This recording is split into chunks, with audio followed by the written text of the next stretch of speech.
All right, let's settle this. We're jumping right into one of the biggest debates in the car world today.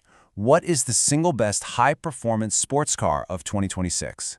And this year, wow, it's a fascinating battleground, a real clash of automotive philosophies, and we're going to break it all down. It really is. What this all comes down to is this massive conflict. We're at a crossroads where these pure, fire-breathing internal combustion engines are making one last glorious stand against these unbelievably powerful and tech-heavy hybrids. It's the old soul versus the new science. Exactly. So our mission is pretty straightforward. We're counting down the top 10, we're going to weigh all the arguments, and at the end of it all, we are crowning a winner. So let's kick things off with a couple of Japanese legends that are taking their final bow. Okay, let's get into our opening salvos, numbers 10 through 7.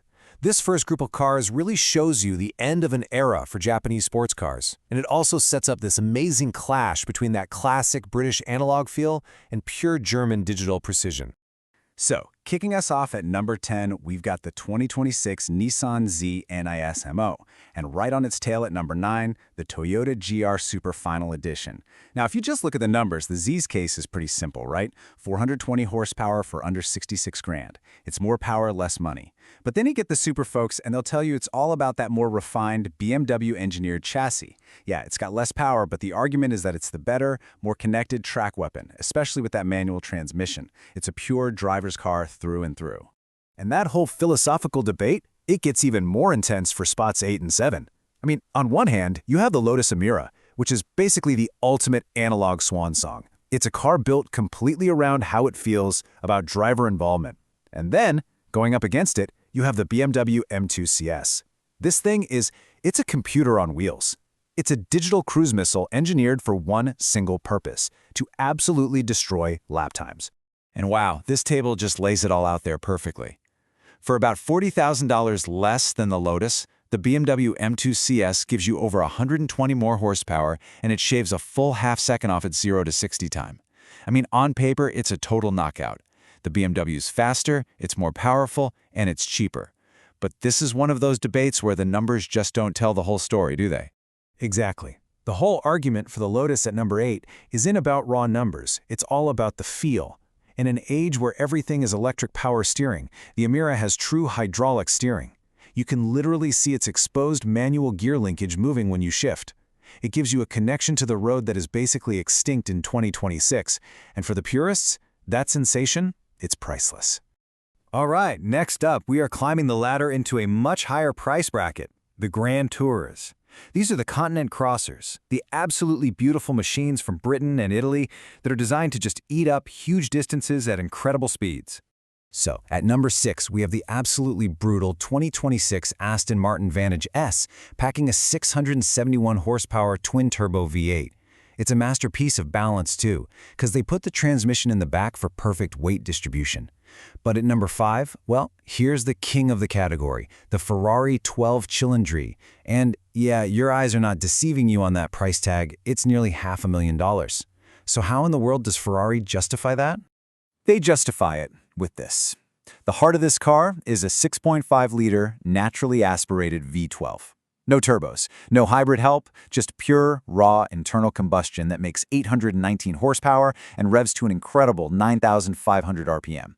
In 2026, an engine like this isn't just a power source, it's a statement. It is an auditory religious experience.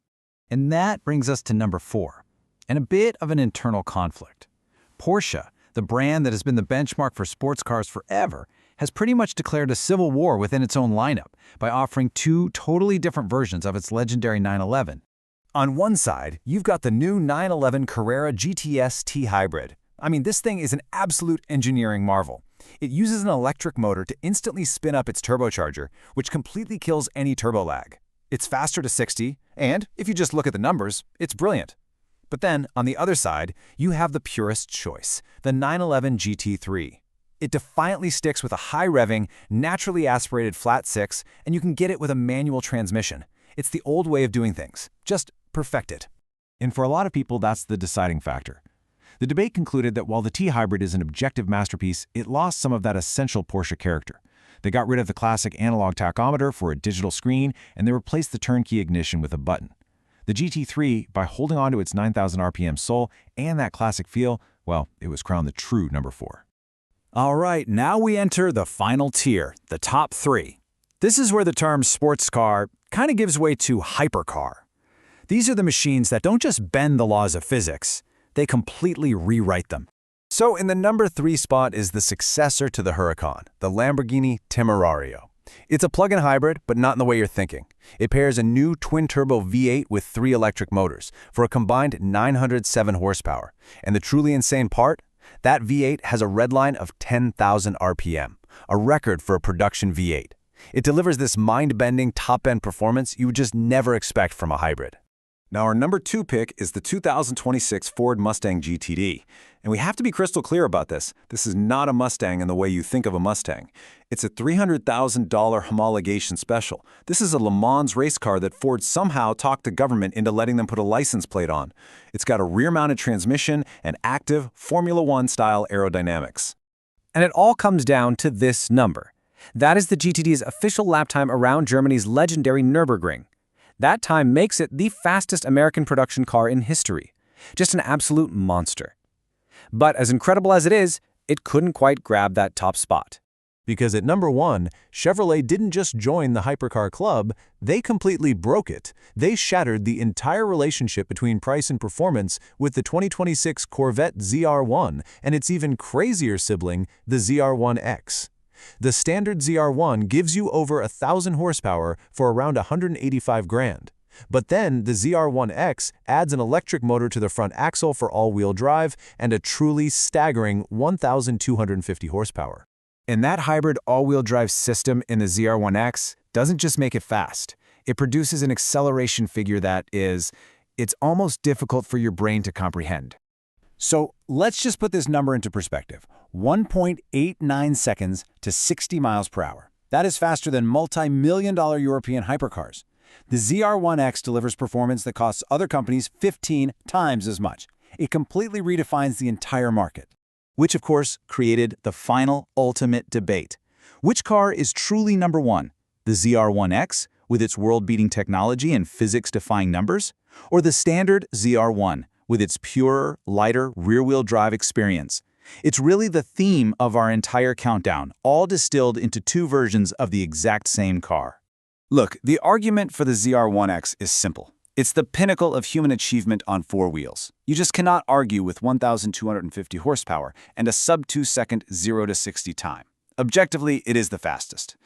But the counter-argument is that the standard ZR1, with over 1,000 horsepower going only to the rear wheels, well, it's the purest distillation of American horsepower ever created. It's a monster that demands real skill to drive. And in the end, they reached a consensus. The number 1 sports car of 2026 is the standard rear-wheel drive Corvette ZR1. It was chosen because it represents the absolute zenith of the pure internal combustion engine hypercar. It's this perfect, violent, beautiful bridge between raw mechanical character and modern performance, right before the whole world changes for good.